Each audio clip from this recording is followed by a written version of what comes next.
Hello. My name is Seth the Incubus. I live in a mansion with my wife, Bowsette. I own a massive video game collection along with a massive collection of modded and jailbroken Xbox, PlayStation, and other consoles. I have a story I wanted to talk about. Bowsette and I took a trip to Japan because we wanted to see and learn about Japan's culture difference. When we were there, I found a movie and DVD shop that was located in the mall in Tokyo. When we entered the movie and DVD shop, there was a lot of people in the store. One of the people that was in the DVDs and movie store was Charlie Brown, the Asian businessman from It's Your First Kiss, Charlie Brown. It's me. It's your first penis, Charlie Brown. Bowsette and I noticed both Charlie Brown and the Asian businessman were talking about something. When we then went up to the we asked what is going on. Charlie Brown and the Asian businessman said to us that they came here on a business trip to Japan. They wanted to visit Yin's family and talk to them about what was found in the DNA test. Yin is the Asian businessman's name, by the way. You gotta lead about Jin's grandfather, who was a very bad person. His name is Hachi Mishima. Jin said to us that he and Charlie Brown had to go talk to the Hachi about the DNA test. Jin and Charlie Brown then left with Jin turning into his devil form, named Devil Jin. And Charlie Brown rode on his back on their quest to find Hachi. After Jin and Charlie Brown left, we went to the DVD and movie selection, and what we saw there caught our eye immediately. There was a movie, Home Alone 2, Lost in Japan, for sale. Was this a rough cut? Bowsette and I then picked it up, and we went to the register. The cashier was none other than Akira Fudo from the anime series Devilman, the 1972 version of Devilman. Besides him was his uncle Tom Selleck, with ironically looks like Akira's uncle from the actual Devilman's 1972 series. Tom Selleck was dressed the same as the uncle from the Devilman. We then said to Akira and Tom Selleck that we wanted to buy the Home Alone 2 Lost in Japan DVD, which had a pretty interesting backstory in its production. Akira and Tom Selleck revealed that a bootleg Japanese movie company named Yakuzu Entertainment produced unlicensed parodies of the movies that were made overseas. The Home Alone 2 Lost Japan copy that I had in my hand was one of the only copies distributed on their now dead and defunct website, which is no longer accessible due to the multiple copyright lawsuits by American media companies. But the only way to find copies of their unlicensed movies is on a shady pirating site. When we then asked Akira and Tom Selleck how much the movie was. Both Tom Selleck and Akira said that it was $5.99.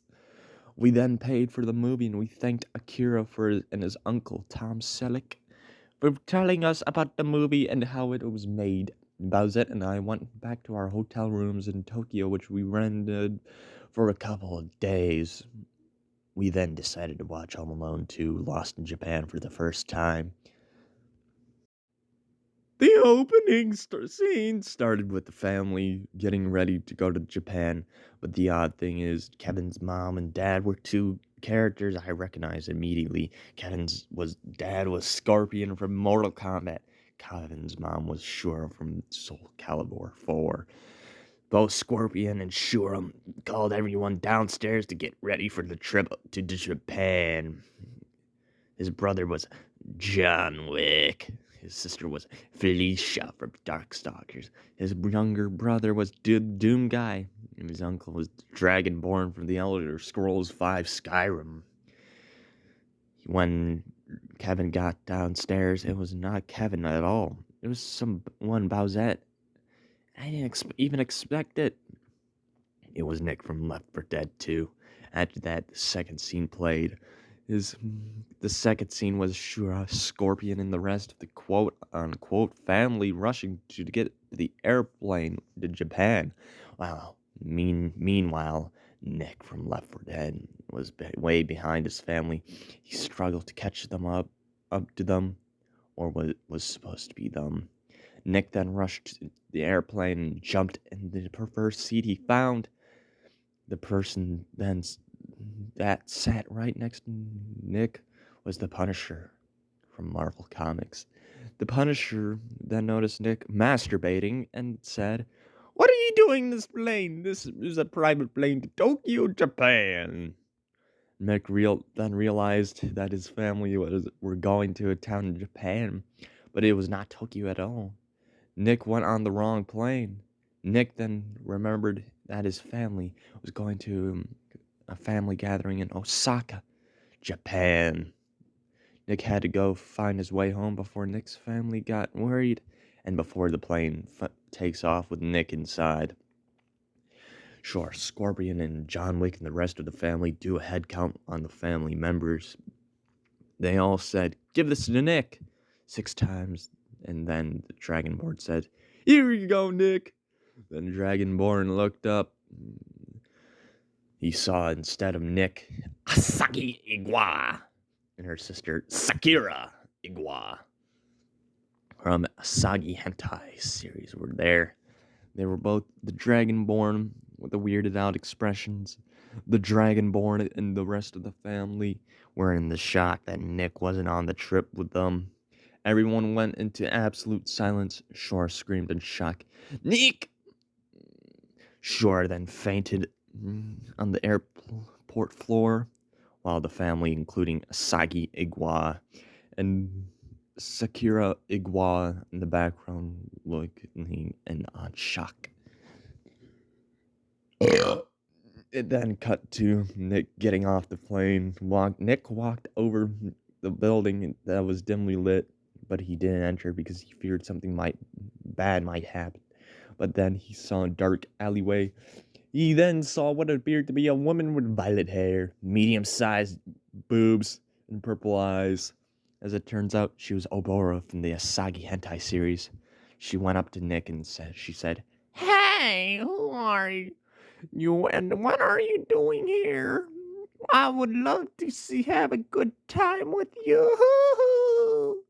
Nick then got pissed off at Nick Oboro, and he said in anger to him, "Scrawny little bitch, I'm gonna kill you." Oboros then got mad at what Nick said, and she charged at Nick in a violent and sadistic manner. Nick ran the fastest in his life. It then cut to a 15-minute chase scene involving Oboro from the Sagi Hentai series. He then said at her and said, "Suck on my dick. Suck on this," while pointing at his crotch.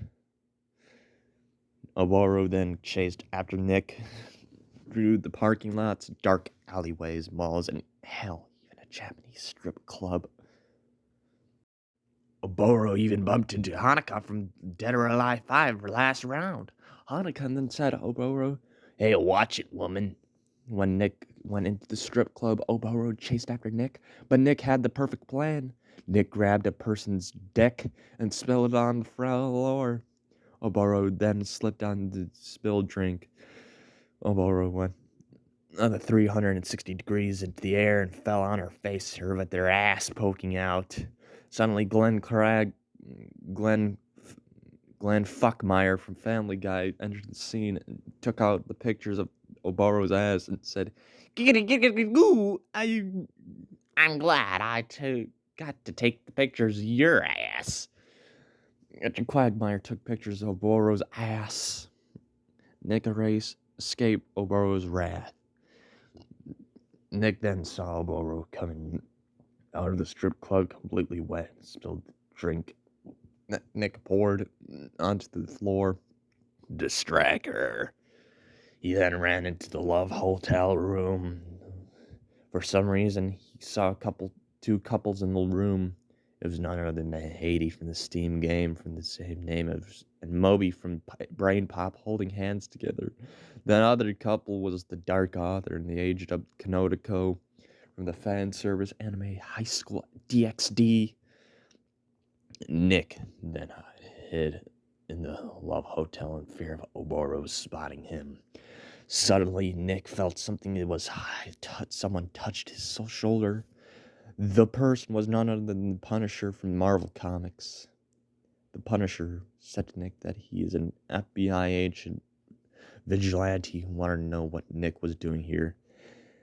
The Punisher witnessed Nick from Left 4 Dead on the plane to Tokyo, Japan. He knew something was wrong because he was all alone without his family, nowhere in sight. The Punisher then asked Nick if he had ever had encountered with a woman with violet hair and medium-sized boobs and purple eyes named Oboro. The Punisher revealed that Oboro was a highly dangerous criminal. Her male victim claimed to be have been sexually harmed by Oboro. One of the victims was a boyfriend of a woman named by the name of Asagi Igwa. Asagi is a highly trained female ninja. Inside her, a highly trained female ninja with some sort of demonic powers inside her. When all of a sudden her information was revealed to Nick, then he wasn't very surprised. He revealed to the Punisher that Oboro tried to lure him into a dark alleyway. Luckily, he got away. Oboro kept chasing Nick throughout the streets of Tokyo. Oboro burst into the door with an evil and sadistic smirk on her face. Oboro then said to Nick and the Punisher, "Now, which one I will attack first?" Oboro then giggled and said, "Oh, I think it's the one in the white suit that is worth $3,000. This is going to be very fun." Oboro then charged at Nick and the Punisher with full force. The Punisher and Nick fought endlessly with a gun fu, fists fighting in hell, even a long screaming match between Oboro, Nick, and the Punisher. Luckily, Oboro got killed with Nick's katana that he found in one of the stores that Oboro chased Nick into. Nick then yelled, and when he decapitated Oboro, Ninja Nick, that will teach ya. The Punisher then shook hands and congratulated Nick for his good deed. When Nick and the Punisher left to the whole Love Hotel, it cuts back to the Dark Author and Kanoko in one of the rooms of the whole Love Hotel. The Dark Author turned on the TV, and what he saw disturbed him. He saw a dark tentacle hentai on the screen. The Dark Author screamed in disgust, "What the fuck? Why is there a tentacle hentai on my screen? This is disgusting!" He then threw a beer bottle with his character logo from his YouTube channel on the screen. The beer bottle cracked the screen, flew out of the window, and landed on a trash compactor with an outside Love Hotel. The beer bottle got crushed in the trash compactor. The Dark Author then left the Love Hotel with Kanoko. Kanoko, in anger at that weird scene played, it showed Scorpion Shore, John Wick, Doom Guy, Felicia, and Dragonborn praying at the family gathering at Osaka, Japan for Nick to return home safely. Suddenly a car pulled up with a skull on its rim. The people who came out of the car were the Punisher and Nick. The Punisher then knocked on the family gathering house that was owned by Nick and his family. Shore from Soul Calibur then greeted the Punisher with open arms. Shore said to the Punisher, "Well, hello there. What's your name and what are you doing in our time of need?" The Punisher said in response, "Hello, ma'am. My name is Frank Castle. I'm more of a Punisher. I'm an FBI agent vigilante who cleans the streets of horrible people, criminals, and corrupt losers, among others. I believe you're your son, right?" The Punisher let Nick out of the car with the skull on it. The Punisher then brought Nick over Shora, and Shora and the rest of the family noticed that Nick is back with the family. He helped find Nick. Then everyone, including Shora, asked the Punisher how he found Nick. The Punisher explained the whole situation and story from beginning to the end.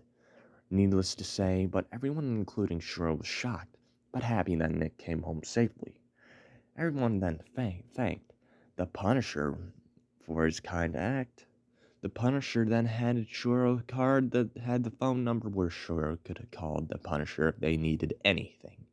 The Punisher travels everywhere and anywhere.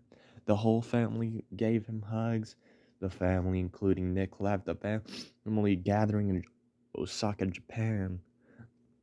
The Dragonborn then called the faithful dragon companion named Farthunax. Farthunax then shouted at the dragon. Shout that a spell of a family gathering home so they won't be destroyed or burnt down. This shout was very unfamiliar to any Elder Scroll fan, not even the developers, modders on Skyrim Nexus. You can make it real right.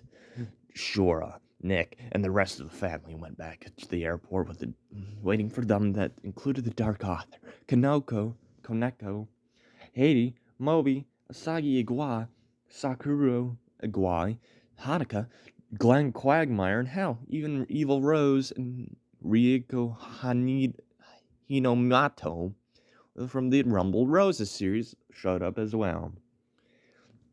Sure, Nick and the rest of the family then invited everyone to a Christmas dinner, including Christmas carols, a Christmas feast, and a party. And even Christmas gifts and movies that they can all watch. Everyone agreed that they would come to the Christmas party 2 weeks later as time lapse played on Christmas Day. Next to our Scorpion, John Wick, Doom Guy, Felicia, Dragonborn, Dark Author, Knoken, opened their gifts. Sure, got new samurai swords to replace her old swords from 2008. Scorpion got a spear, and Nichistu got replaced with his outdated 1992 weapons. John Wick got another beagle, which he named his beagle Daisy, whose dog died tragically years ago in 2014. The Doom guy got the newest Animal Crossing game, so he can play with Isabel via Zoom. Well, she got a ball of yarn, so she could play with. The Dragonborn got a dildo with a phone number with a contact list of Dragonborn's wife, Serena, his friends, and the closest allies. I'll automatically sign it into it. Dark Author got anime figures of the high school DxD cast. Koneko got a smartphone to call her husband Dark Author if she needed help with something. 80 got a level 100 laser gun perk to improve her gun skills. Moby got an ugly Christmas dildo with Tim. Haiti and an ugly Christmas sweater. Asagi and Sakura got some new ninja swords for their battle against Oboro, which I honor clearly enough the Punisher and Nick helped out. Hanukkah got a nice looking black shirt with the entire Dead or Alive crosspout roaster crossing over it with the Rumble roaster on it. Glenn Quagmire ironically got something, well, Hentai Magna, Evil Rose, and Reich got something changing bags for them to practice on. And lastly, Nick got the best gift of all, Call of Duty Modern Warfare 2. The movie then ended with the credits. After the credits end, some images and videos thanked everyone for supporting Yakuza Entertainment in their movies, along with the cast and crew, as well as the live action of the characters behind the scenes, screenshots. At the bottom of the videos, the text said, "We at Yakuza Entertainment thank you for watching our movies and supporting us throughout the years. It was a fun ride. This was our final movie before we went bankrupt due to multiple copyright claims and lawsuits that followed towards us. Due to the characters and how everything went in the movie, we love making fan-made movies for everything. Sincerely, Yakuza Entertainment." Bowser and I were amazed what we saw in the movie. There were a bunch of crossover characters in it. The fact and they managed to get away from making fan-made movies with copyright characters and franchises over 5 years is beyond astonishing. After we left the hotel, we saw that there was a private plane waiting for us. We got in the plane. We saw that the deliverer of the plane was none other than Tom Selleck wearing Akira Fudo's uncle's clothes. Right by him was Akira Fudo himself. Tom Selleck then said to Bobzette and me, "Ready to head back to the USA?" We both said yes. We headed. Sud said we were never seen again until 2022. We fail. We break. We fall. But we then rise. We heal. We overcome. Come.